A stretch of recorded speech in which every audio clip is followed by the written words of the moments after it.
All right, so after 2 long weeks of all of this very extensive electrical work, which is not necessary for the swap, but it is what I'm doing to make it to where it's a plug and play swap that's a lot easier. This is more for the people that are going to be spending a lot more money to do stuff like this, not necessarily turbos up top, but to be able to have more space in the engine bay and get rid of all of this electrical stuff in the engine bay, along with wire tucking everything. So we have the coolant temperature sensor to go into the passenger side head.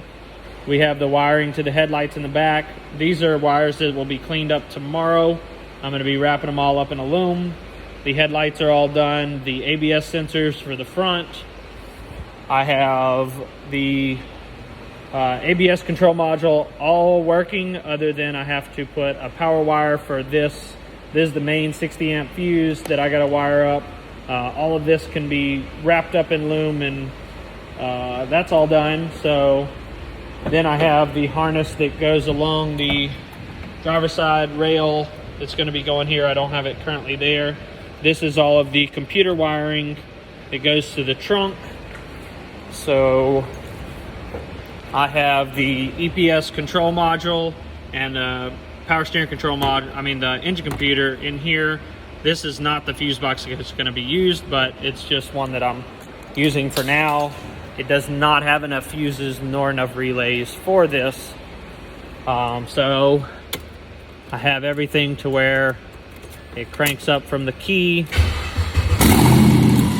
Everything works as it was intended on. I got the lights done. So this is an S1 chassis with an S2 front end, which is from an R3.